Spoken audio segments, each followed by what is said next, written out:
بٹو گے تو کٹو گے، بٹو گے سے تو یہ بھی تو مراد دے سکتا ہے، کیوں نہ میں اچھا معنی پہنا دوں،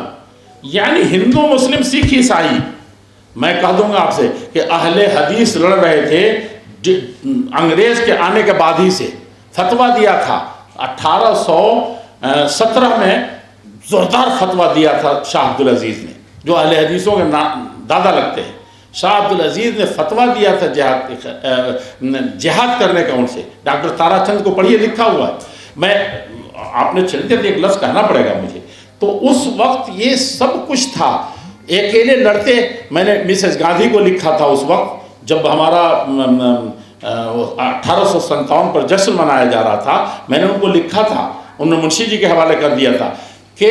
آپ جس کو پہلا مسلح جہاد کہہ رہی ہیں بھارت میں کہ پہلی مرتبہ سنگھرش اس طریقے سے ہوا، یہ پہلا نہیں ہے، یہ 31واں ہے، اس سے پہلے 30 اہل حدیث لڑ چکے ہیں، اسی پنڈت جی جواہر لال نہرو ایسے ہی نہیں کہا تھا انہوں نے، اور آپ پڑھیے اس کو، تو اس میں لکھا تھا کہ پورے ہندوستان کی، سارے ہندوستانیوں کی ساری بلیدانوں کو ترازو کے ایک پلڑے میں رکھیں، اور صرف پٹنہ صادق پور کے اہل حدیثوں کی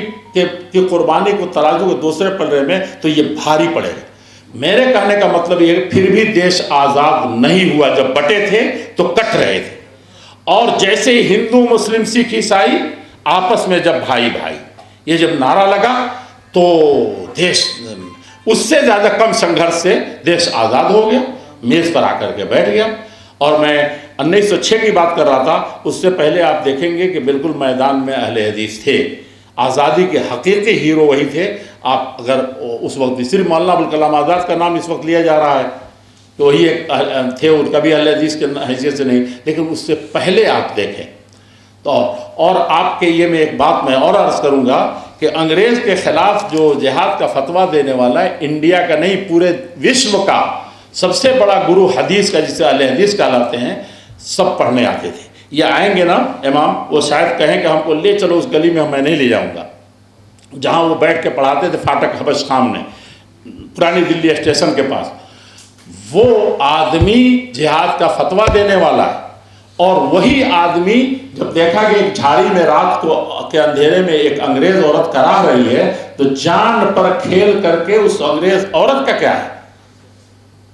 مار دیا تھا اس کو۔ 3 مہینے اپنے گھر میں اپنی جان پر کھیل کر لوگوں نے کہا کہ آپ کا بلڈوزر چل جائے گا، سب کچھ ہو جائے گا، لیکن انہوں نے کہا کہ نہیں، اس عورت کا قصور نہیں، ہمارے نبی نے کہا کہ بچوں کو نہیں، سامنے دشمن جو بندوق چلا رہا ہے، فوجی ہے، اس کے بچے کو، اس کے بوڑھوں کو، اس کے گرجا گھروں کو، اس کے مندروں کو، اس کی عبادت گاہوں کو کوئی ٹیس نہیں پہنچ، ان کے درختوں کو نہیں کاٹنا۔ میاں صاحب جس طریقے سے حدیث کا پاٹ پڑھایا، آپ مراکش مغرب اقصی چلے جائیے آخری چھوڑ پر، یا میں نے رات دکھ رہا تھا تو سب یہ نام مجھے آ رہے تھے کہ جو پڑھ کے گئے تھے یہاں سے۔ تو کہنے کا مطلب یہ ہے کہ ان سب قربانیوں کے باوجود اب لوگ، انہوں نے لکھ دیا کہ انگریز کو جب پتہ چلا تو اس نے شمس العلماء خطاب دے دیا، آج تک اس کو ڈھو رہے ہیں لوگ۔ کہنے کا مطلب میرے بھائی یہ ہے کہ یہ نفرت کی آوازیں جہاں کہیں سے بھی آتی ہوں بند ہونا چاہیے، اور ہندو مسلم سکھ عیسائی آپس میں سب بھائی بھائی کا جو نعرہ لگا کر کے ہم بٹے تھے تو کٹ رہے تھے، اور جب ایک ہوئے تھے تو ہم اس کو ویسے ہی مان لیتے ہیں۔ آخری چیز، ہمارے نبی کے زمانے میں پہلے ایک نعرہ تھا، نعرہ آپ کو یاد ہے، یو پی میں کوئی لگا رہا ہے جس کو آپ کوٹ کر رہے ہیں، نبی کے زمانے میں ایک عام نعرہ تھا کہ انصر اخاک ظالما مظلوما، اپنے خاندان کا، اپنے مذہب کا، اپنے دھرم کا ہو تو اس کی مدد کرنا چاہے جتنا ظالم ہو۔ تو ہمارے نبی آئے، اس نعرے کو نہیں بدلا، میں بھی یہاں جو آپ کر رہے اس نعرے کو نہیں بدل، لیکن بٹنے سے مراد یہاں ہندو مسلم سکھ عیسائی، ہم کیوں نہ اس کے اچھے معنی میں لیں، وہ جانے، اس کا ایمان جانے، نیت جانے، لیکن ہمارے نبی نے کہا انصر اخاک ظالم، کہا کہ آپ جاہلیت کی ساری باتیں مٹانے آئے ہیں، ظلم اور آتنکواد کو مٹانے آئے ہیں، اور وہی جو نعرہ دیتے وہی آپ دے رہے ہیں۔ کہا کہ ہاں دے رہا ہوں، بھائی کو مظلومن، کہا کہ ظالم کی کیسے مدد کریں ہم لوگ، یہ تو مٹا دیا آپ نے۔ تو کہا کہ ظالم کی مدد، مظلوم کی مدد، جس پر ظلم ہو رہا ہے اس کی مدد تو اس کے ساتھ کھڑے ہو کر کے کرو، اور ظالم کی مدد جو میں نے کہی اس کا ہاتھ پوری مضبوطی سے پکڑو۔ میڈیا کی آواز ہے تو آواز سے دبا دو،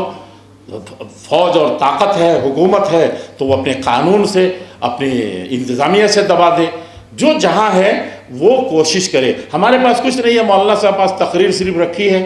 تو مولانا صاحب تقریر سے دبا دیں، اس کو ظالم کو سمجھا دیں، اس کے دل کو دہلا دیں. تو ہم لوگوں کو اس چکر میں نہیں پڑنا چاہیے.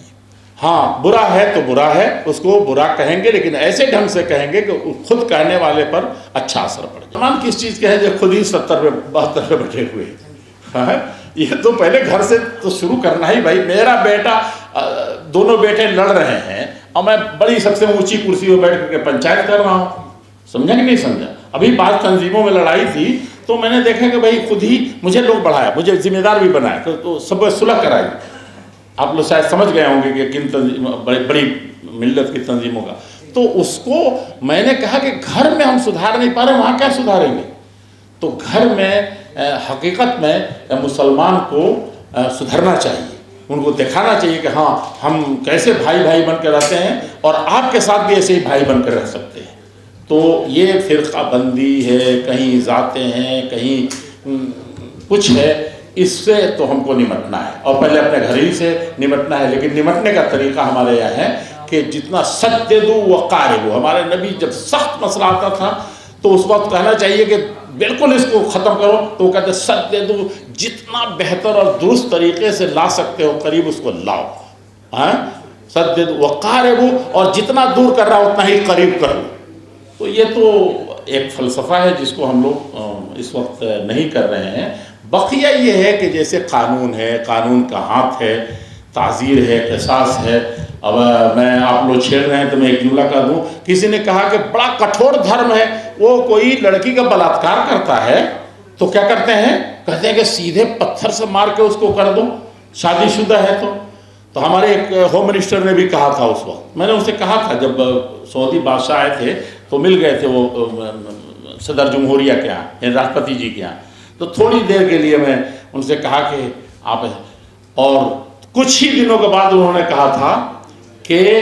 جس طریقے سے بلاತ್کار ہو رہا ہے، اور اسی زمانے میں شاید بس سے میں بچی کا بلاತ್کار ہوا تو مار ڈالا گیا تھا، تو کہا کہ کٹھور سے کٹھور قانون بننا چاہیے. وقت اپنے سے کہلوا دیتا ہے. تو یہ سب چیزیں مانوتا کی عزت کے لیے، توہین کے لیے نہیں ہے،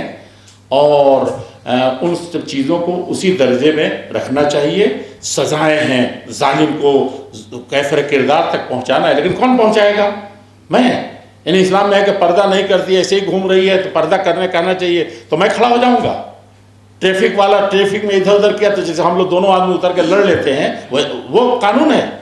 وہ انصاف ہے کہ ٹریفک میں اس نے غلطی کر دی تو آپ کلر پکڑ لیں؟ نہیں. اس کے لیے سمویدھان ہے، اس کے لیے لوگ ہیں، وہ اس کو کریں گے. اس راستے سے اس کو سزا ملے گی یا اس کو جو ہوگا. ان سب چیزوں میں فرق کرنے سے سمجھ میں آ جائے گا کہ ہم ظالم کی کبھی بھی مدد نہیں کرتے، ظالم کی کبھی پشتپناہی نہیں کرتے، بلکہ اس سے بڑا ظلم نہیں سمجھتے، لیکن اس کے سمجھانے کے اور اس کے ظلم سے روکنے کے طریقے ہیں. لیکن اس کا کردار پہلے ستون کی طرح ہے، کسی طرح سے کم نہیں ہے،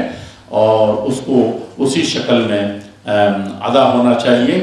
اور یہ 2 روزہ جو کانفرنس ہے اس کو ظاہر بات ہے کہ رام لیلا میدان دیکھا جائے حقیقت میں تو بہت چھوٹا ہے، اور ہمارا ملک بہت بڑا ہے، اور وشو تو جانتے ہی کہ وشو ہے. تو اس میں مؤثر طریقے سے اس آواز کو پہنچانے میں صرف اور صرف ہر گھر اور گھر میں وہ میڈیا ہے، اور آپ حضرات ہیں. آپ لوگوں کو بہت بہت دھنیہ واد اور بہت بہت شکریہ. اس سلسلے میں سب سے پہلے انہوں نے ہاتھ اٹھا دیا ہے تو، اور مولانا نشید صاحب لقمہ دے رہے ہیں کہ کل خبر آئی کہ وہاں سعودیہ سے بادشاہ کا وہ پروانہ مل گیا کہ امام حرم بھارت میں، جس کے ہمارے ملک سے بہت اچھے تعلقات ہیں، بلکہ ساری دنیا سے وہ اچھا تعلق رکھنے کے وہ لوگ میں دیکھتا ہوں کہ رکھتے ہیں. تو یہاں سے ان کا ملا اور ہماری حکومت نے ان کو ویزا دیا ہے. اس کے علاوہ بھی دنیا کے کچھ خطوں سے بڑے بڑے ودوان رہیں گے، اور افتتاحی میں بھی کل رہیں گے 9 کو، اور مغرب کی نماز بھی وہاں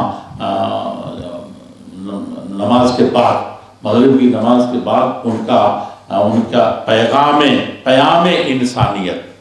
امن و شانتی کا بھی اور بھائی چارے کا بھی وہ ممبر سے ادا کریں گے، اور انسانیت کو جو قرآن کہتا ہے خلقکم من نفس واحدہ، ایک ہی نفس سے پیدا، اور اس سے پہلے کہہ دیا کہ وَلَقَدْ كَرَّمْنَا بَنِي آدم، ایک چھوٹا بڑا اللہ کے نزدیک کوئی ہے ہی نہیں، ہم نے کوئی بھی انسان ہے اور مانوتا ہے اس کے پاس، تو کہا کہ وہ میرے نزدیک عزت والا ہے، بہت میں نے دے دیا اس کو سرٹیفکیٹ دے دیا کہ عزت والا ہے، اب تم اس کو کسی بھی طریقے سے چنگلی کھا کر کے، گالی دے کر کے، مار کر کے، ستا کر کے، کسی بھی طریقے سے تم اس کی توہین اور تذلیل نہیں کر سکتے۔ یہ پیغام بھی وہاں سے عام ہو۔ اس کے علاوہ دھرم گرو بتایا مختلف تنظیموں کے لوگ بھی اس میں رہیں گے جو دھرم سے خاص طور پر تعلق رکھتے ہیں۔ سب سے پہلے آنے کے سلسلے میں تو ابھی چند دن پہلے ایک بڑی کانفرنس دلی میں ہوئی تھی، اور مجھے تھا کہ میں 10 بجے ضرور پہنچ جاؤں گا، لیکن پہنچتے ہوتے بالکل لاسٹ میں پہنچ جاتا۔ تو اس سے قطع نظر کہ کس کے ساتھ کیا مجھے، ابھی ایک صاحب کو ایسے فون کیا انہوں نے جو انڈیا کے ہیں بہت اہم وہ ہیں، تو انہوں نے کہا کہ میں بالکل تیار تھا، لیکن میں ایک تو کویت میں ہوں اور الجھا ہوا ہوں، تو لگتا ہے کہ نہیں پہنچ سکوں گا۔ تو اس طرح کے کچھ لوگ، لیکن کچھ شیخ صاحب بتا دیں گے آپ کو، ہمارے سکھ بھائیوں میں اور ہندو دھرم سے، جین دھرم سے، ان کے سب میسج ملے ہیں، اور اسی کو وہ لوگ شاید پڑھیں گے یا کچھ بولیں گے، تو ان کا سکھ دھرم سے بھی اور ہندو دھرم سے بھی، جین سے بھی اور عیسائی دھرم سے بھی کئی لوگ ہیں جو اس میں اپنا میسج دے چکے ہیں اور وہ آئیں گے۔ رہ گیا مسئلہ کہ کون سی ٹاپک اس کے علاوہ ہے، آپ نے کہا ہے کہ جیسے وقت ترمیمی بل ہے، تو کہتے ہیں کہ بنتا نہیں ہے ساغر و مینا کہے بغیر، سمسیائیں تو بہت ہیں ایمانوتا کے، لیکن ایک چیز اس وقت آئی ہے جس کو آپ نے نام لیا وقت ترمیم، اس میں ہم لوگ اپنا موقف رکھتے ہیں، یہ کرتے ہیں کہ اس میں اچھا یہ ہے، اور سجھاؤ رہے گا تھوڑا سا کہ بھئی یہ چیز بہت جو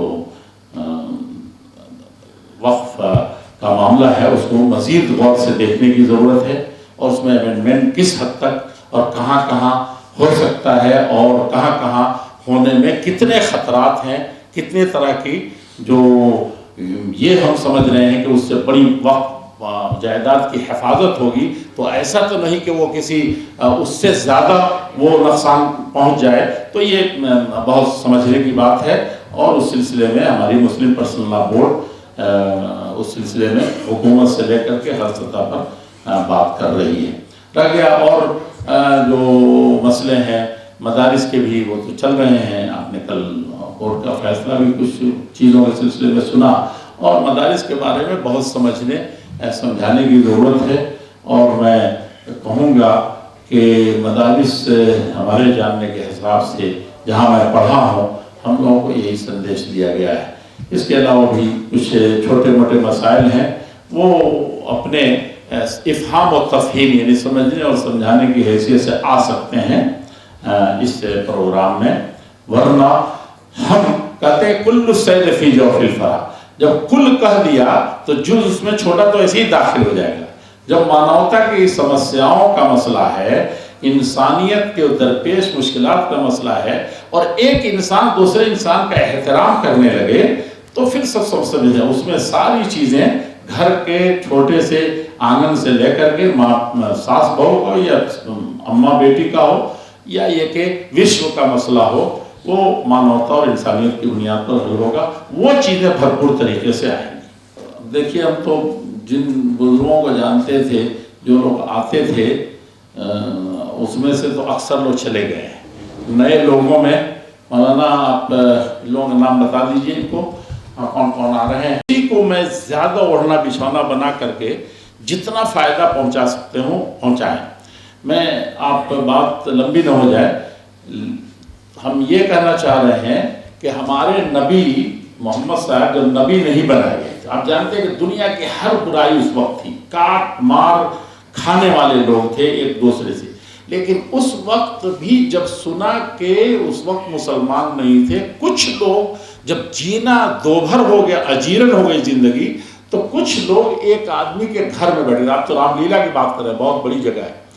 ایک صاحب وہ بھی مسلمان نہیں تھے، ان کے گھر میں اکٹھا ہوئے 2 4 8 10 آدمی کہ مکہ میں اور عرب میں لوگ لوٹ لیے جاتے ہیں، اور ساری چیز برائیاں بیان کی، تو کچھ تو ہونا چاہیے، کچھ لوگ تو ہیں جو جان پر کھیل کے ہو چاہے جیسے بچائیں، کچھ تو کریں، تو اس میں ہمارے نبی دوڑے دوڑے چلے گئے، بالکل نوجوان تھے ابھی، اور اس وقت نبی بھی نہیں بنائے گئے تھے، تو یہ جو دھرموں کا مسئلہ، اور جا کر کے اس میں آپ نے ہاتھ میں وہ رکھا، کہا کہ نہیں ایسے، کہا کہ میں وعدہ کرتا ہوں کہ ہاں کوئی ظلم نہیں ہوگا، کوئی کسی طرح کا یہ نہیں ہوگا، تو اور ایک بات کہا تو بڑی غلط فہمی ہے لوگوں کو، ارے وہ تو اسلام نبی پر نبی بنائے جانے سے پہلے کی بات ہے، یہ نبی نے جب پوری دنیا میں ان کی طاقت مانے جانے لگی اور ان کا جھنڈا پھہرانے لگا، تب انہوں نے اس کو یاد کیا پرانی بات کو، اسلام یعنی نبی بننے سے پہلے کہ آج بھی لوگ اگر ہم کو بلائیں اس طرح کے، یعنی غیر مسلم بلائیں کہ ہم لوگ مانوتا کے لیے کچھ کام کر لے جائیں گے، تو آج میں دنیا کا سب سے بڑا انسان، انہوں نے نہیں کہا لیکن میں کہہ رہا ہوں، آج میں اس حالت میں کہ قرآن آ گیا ہے، اتنا بڑا سندیش آ گیا، تب بھی میں دوڑ کے جا کر کے اس طرح کے صلح میں شریک ہو جاؤں، تو یہ تو بالکل مشن ہونا چاہیے۔ اور آپ نے دیکھا کہ ابوظبی میں کیسے پوپ اعظم آئے ہوئے تھے، اظہر تھے، ہم لوگ بھی تھے، کیسے وہاں پر یہ ہوا کہ ہم کو مانوتا کے لیے کیا کیا کرنا چاہیے، تو وہ ممکن ہے اور کرنا بھی چاہیے جس حد تک کر سکیں ہم لوگ۔ ایک بات بہت یاد رکھنے کی، ری ایکشن جو ہوتا ہے، عمل کا رد عمل، جیسے کو تیسا، تو کتنا ہو آپ احتیاط سے کریں گے، کچھ نہ کچھ اس میں سختی آ جاتی ہے، سمجھا کہ نہیں سمجھا؟ ہو سکتا ہے پہلے نے جو چیلنج کیا ہو، جس طرح کی گالی دی ہو، مارا ہو، اس سے زیادہ وہ چونکہ تلملایا ہوا ہے تو زیادہ پڑ جائے، تو عمل کا رد عمل، ری ایکشن کبھی بھی نیچر پر نہیں ہوتا، فطری نہیں ہوتا، تو وہ چیز تو اپنی جگہ ہے، اس لیے رد عمل کے طور پر کوئی کچھ کہتا ہے، بڑے بڑے نعرے لگتے ہیں، اب آپ کہیں گے وہی بات تو مولانا آپ بھی کہنے لگے، اور میڈیا کا نام ہی ہے کہ وہ کہلا لے جائے جو نہیں کہنا چاہیے، تو اب وہ ایک آدمی کہتا ہے کہ ہم ایسے مار دیں گے، ایسے ختم کر دیں گے، دوسرا اسی ذہن کا ہے جو اس طرح کی بات کر دیتا ہے، تو میں اس کو دہرانا نہیں چاہتا، ایک کہتا ہے کہ یا تو فلان یا فلان، یا فلان جگہ جاؤ یا فلان جگہ جاؤ، یعنی بالکل دفن کر دیں گے یا دفع کر دیں گے، تو اب دوسرا اسی ذہن کا ہے، یہ دونوں نہیں ہیں، سمجھا کہ نہیں سمجھا؟ یہ دونوں چاہے ادھر کے ہوں اور چاہے ادھر کے ہوں، کسی بھی ورگ کے ہوں، وہ اپنے دھرم کا نہیں ہو سکتے، سمجھا آپ نے؟ شاید میری بات سمجھ میں آ گئی ہو کہ اس طرح کا کوئی جواب دیتا ہے، کہاں دیا، کس پس منظر میں دیا، اس کو وہ سمجھتا ہے، لیکن میں یہ سمجھتا ہوں کہ اس طرح کی چیز نہیں تھی۔ اچھا